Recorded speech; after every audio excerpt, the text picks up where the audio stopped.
গনি মিয়া না? কেমন আছে গনি মিয়া? সালাম বাবু। সালাম। ভালো আছেন? হ্যাঁ। বহুত দিন বাদে দেখা হলেন। তারপর তোমার কাজকর্ম কেমন চলছে? পাড়া গায়ে কে কথা কথা বাড়ি করছে বাবু? আরে আল্লাহর দোয়ায় টুকটাক চলছে কোনো রকম। যাক যাক, খুব ভালো ভালো। আচ্ছা,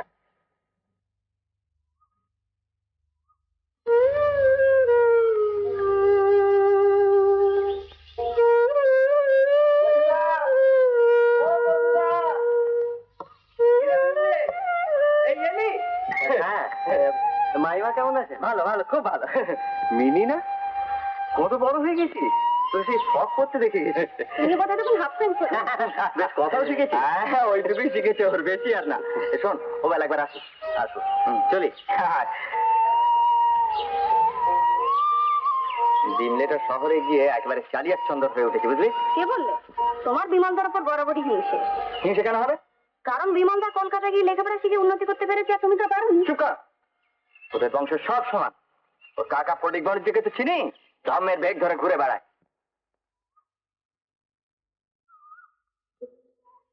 তারপর কেমন আছেন কাকিমা?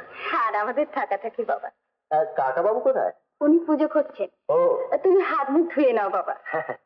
দাদা, আরে শ্যামা, থাক থাক থাক থাক, একেবারে লেডি হয়ে গেছিস। হারু কোথায়? এই যে আমি। আরে থাক থাক থাক থাক। দাদা, হ্যাঁ আমার চিঠি পেয়েছো? হ্যাঁ, চিঠি পেয়েছি, জিনিসগুলো এনেছি। তাও তোর কাজকর্ম কিরকম চলছে? ওই একই রকম, দিনে চাষ আর রাতে তাস। তার তোর জন্য ভালো দুজোড়া তাস এনেছি। এনেছে বুঝি? হ্যাঁ। এবার ফসল কিরকম হয়েছে রে? তা মন্দ হয় নাই। বাবা আসছে, পাশের কথাটা একবার চেপে যাও।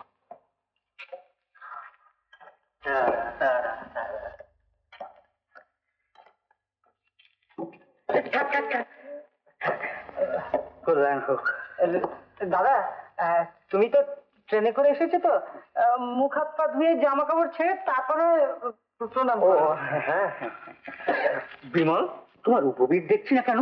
ও না, মানে কাকাবাবু, ওটা বুঝি পরিধেয়ের সঙ্গে রজকালয়ে গমন করেছে? না কাকু, হারু, হ্যাঁ? তুমি এক্ষুনি দাদার একটা পৈতে তৈরি করে দাও। আচ্ছা। বিমল, তুমি মুখ হাত পা ধুয়ে কিছু জল খাবার খেয়ে নাও, তোমার সঙ্গে কিছু কথা আছে।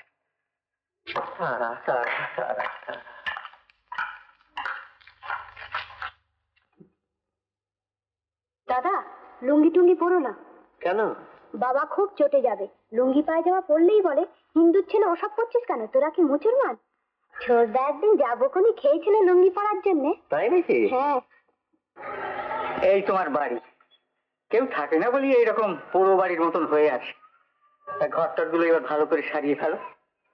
দেখো বাবা, তুমি তুমি আমার ছেলের মতন। তোমার কাকিমার ইচ্ছে আর আমারও ইচ্ছে যে এবার একটা বিয়ে থা করে মাঝে মধ্যে এসে গায়ে বাস করো। আমরা আর কদিনই বা আছি।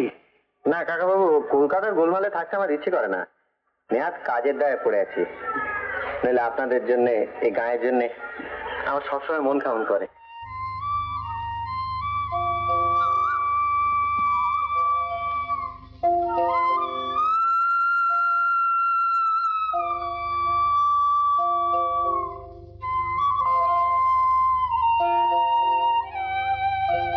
কোথায় যাবে? দোকানে যাবো বাপ। তুমি কে বাপ? চিনলাম না কো। চিনবে না? মারুজ্য পাড়ার নরেশ মারুজ্যের ছেলে। অনেকদিন গায়ে আসিনি। তা হবেন বাপ, আমি তো এগিয়ে পাড়াও পাড়া জাকা মারতাম না, তিনি থাকতে অভাব ছিল না কোনো জিনিস। তোমাকে তো চিনতে পারলাম না বুড়ি। আমার তো চেনার নাম করতেও নাই, করাতেই কাজ করতে। ও, আর তোমার ছেলে আছে? কেউ নাই বাপ, কেউ নাই। এক রাজ্জামাই আছে, তো সে মরে ভাত দেয় না। কেন? আমার পুরা কপাল বাপ। আমার ওই নাতনিকে রেখে আমার ছেলে, ছেলের বউ দুজনেই মরে গেল, আর আমার কেউ নাই বাপ। এই অবস্থায় তোমার চলে কি করে? বড্ড কষ্ট বাপ, ভাত জোটে না সব দিন। ওবেলা একটু চাল জোগাড় করেছি, বাজারে দেখি 2 পয়সা রুন কিনে আনবো। রাখো। বেঁচে থাকো বাপ, বেঁচে থাকো। খোদা।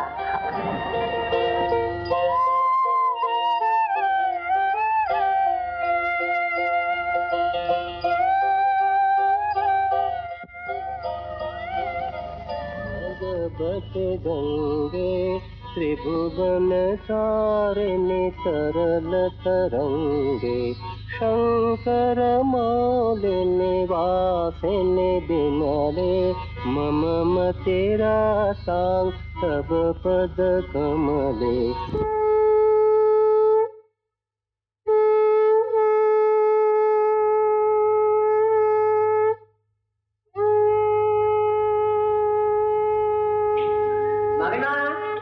কে বিমল? এসো বাবা এসো। কেমন আছেন মাইমা? বেঁচে থাকো বাবা, বেঁচে থাকো। তুমি এসেছো শুনেছি। মিনি, ও মিনি, বিমলকে বসতে দে। এসো এসো বাবা এসো। বসো বাবা বসো। কতদিন তোমাকে দেখিনি। ভালো আছো তো বাবা? আগে হ্যাঁ, আপনাদের আশীর্বাদে ভালোই আছি। কি কাজকর্ম করছো আজকে? আমি প্রফেসরই করছি। আরে প্রফেসরি মানে মাস্টারই তো। মাইনে কত পাস? বেশি কিছু পাই না। তোমরা বসে গল্প করো বাবা, আমি আসছি। চা না খেয়ে যেও না। চায়ের লোভে এসেছি মাইমা। কাকাবাবুর বাড়িতে তো চায়ের পাট নেই, উনি এখনো সেই ঊনবিংশ শতাব্দীতেই রয়েছেন। হ্যাঁ, ওর মতো নিষ্ঠাবান ব্রাহ্মণ আজকালকার দিনে দেখা যায় না। না না, নিষ্ঠা ফিষ্ঠা কিছু নয়, আসলে হচ্ছে গোড়া বাতিগ্রস্ত। জেগে শোন, কলকাতায় তো তোর অনেক লোকের সঙ্গে আলাপ পরিচয় আছে। আমার একটা ব্যবস্থা করে দে না ভাই। তুমি কি করছো এখানে? কি করিনি তাই বল। গোড়া একটা স্টেশনারি দোকান দিলাম, চলো না। লাভের মধ্যে হলো কি, দিন কয়েক মিনি পকেটে সাবান এসেন্স মেখে নিতে। আর নিজে যে দোকানের দোহাই থাকতে ব্যাটারিতে রেডিও কিনলে? হ্যাঁ, রেডিও কিনলে। রেডিও কিনি একা শুনি নাকি? বাড়ির লোক সব কালা না? হ্যাঁ, কিন্তু গ্রামে স্টেশনারি সব চলা মুশকিল। রাইট, ঠিক বলেছো। ওই জন্য স্টেশনারি সব তুলে দিলাম, বামুনের ছেলে হয়ে মুদির দোকান দিলাম। বাটখারারও দাম উঠলো না। বাটখারা নিজে না ধরলে 5 টাকার দোকানে 10 টাকার লোক বসলে দোকান উপরে কি দালান আছে? সব বাড়ি হচ্ছে। যা, আবার তুই জানি আয়। শোন, তারপর কি হলো জানিস, ওই বাবার জমি জমা নিয়ে ওই তোর খুড়তুতো ভাই হারুর মতো চাষবাস নিয়ে লেগে গেলাম, বুঝলি? কিরকম স্টেপ বাই স্টেপ নেমে যাচ্ছে, একবার দেখ। এমনকি ভেবেছি জানিস, মাছের ব্যবসায় নাম। দাদা এবার ডাঙা ছেড়ে দিয়ে জলে নেমে পড়বে ঠিক করেছে। ভারী ফক্কর হয়েছে। তুমি কি পড়ছো? বাড়িতে পড়ে এবার ম্যাট্রিক পাস করেছে। বাবা বাবা, চমৎকার। এবার ওর একটা বিয়ে থাওয়া দিয়ে দিন। তো তোমরাই দেখে শুনে দাও না বাবা। মা, তোমার একটু যাও না, আমার একটু বিমলের সঙ্গে কাজের কথা আছে। আরে বিমল, মানে কলকাতায় একটা কাজের ব্যবস্থা করে দে। আচ্ছা, তুমি কতদূর পড়েছো? পড়েছি মানে ওই ম্যাট্রিক পর্যন্ত, বুঝলি? পাশ করনি বোধ হয়? না, পাশ আর হলো না। ওই বাবা তো অসুখে পড়লেন, তো সমস্ত সংসারের ভাতটা ওই আমার কাঁধে এসে পড়লো, বুঝলি? সেই কাঁধ এখন একেবারে ভেঙে নুয়ে গেছে, বুঝছিস? দেখো গজুদা, কলকাতায় বিএমই থই পায় না, সেখানে তোমার মতন একজন নন ম্যাট্রিকের জন্য চাকরির চেষ্টা করা। আরে না রে বাপু, না, খুঁটির জোর থাকলে সব হয়। তুমি চেষ্টা করবে না, সেই কথাই বলো। না, চেষ্টা করে যে আমি পারবো না মিথ্যা আশা দেবো কেন? ও, তাহলে তুমি চেষ্টা করবে না? মানে তুমি চেষ্টা করতে পারবে না? না। কই মাইমা, কি বাবা? আমি চলি। আচ্ছা, তো কদিন আছো বাবা? আমি পরশু কি তরশু চলে যাবো। তো যে কদিন আছে এখানেই চা খেয়ে যেতে হবে। আচ্ছা, না তা বোধহয় হবে না, কারণ কাকিমা বলছিলেন কাল থেকে হয়তো বাড়িতেই চায়ের ব্যবস্থা হবে। মিনি, তুমি প্রাইভেটে আয়টা দিয়ে দাও। আর গজুরা, আমি বলছিলাম কি, তুমি ওই মাছের ব্যবসাটাই ভালোভাবে চালাও। হ্যাঁ, চলি।